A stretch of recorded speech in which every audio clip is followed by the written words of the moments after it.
ஹாய்ப்பா, எப்படி இருக்கீங்க? எல்லாம் நல்லா இருக்கீங்களா? இப்போயே கொஞ்சம் உடம்பு சரியில்லாம தான் போட்டுட்ருக்குறேன். வீடு வந்து நாங்கள் அந்த பக்கம் வையம்பாளையம் சரவணப்பட்டி சைடு பார்த்துட்டோம். ஓகேங்களா? வீடு எப்படி இருக்குன்னு சொல்லுங்கள். பா வீடியோவில் காமிச்சு 1 மாதமா சரியா எதுவும் பண்ணலை வீடு பார்த்துட்டு இருந்ததில். ஓகேங்களா? ஆன்லைன் பிஸ்னஸ்ஸு அவைலபிள் இருக்குது. நீங்கள் கால் பண்ணுங்கள், எடுத்துக்கலாம். அதெல்லாமே இப்போ ஆஃபரில் எல்லா டாப் பிராண்டோட டாப்பு எல்லாம் உங்களுக்கு என்னென்னு தெரியும்.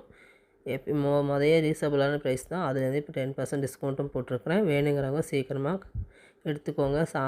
வந்து வேறு இடத்துல சரவணப்பட்டி பஸ் இதை கொண்டு போகலான்னு இருக்கிறோம். அதனால் இங்கே இருக்கிறது கிளியரன்ஸ் சேல் மாதிரி போடலான்னு போட்டிருக்குறோம். ஓகேங்களா? ரொம்ப நாள் ஆச்சு வீடியோ போட்டு. இவங்க ஷாப் இல்லையாட்டுருக்கு, பண்ணலை அப்படின்னு நினைக்காதீங்க. பிஸ்னஸ் ஆகிட்டு தான் பண்ணிட்டு தான் இருக்கிறோம். கொஞ்சம் நான் ஷாப்பில் உட்கார முடியல. ஓகேவா? தேங்க்யூப்பா.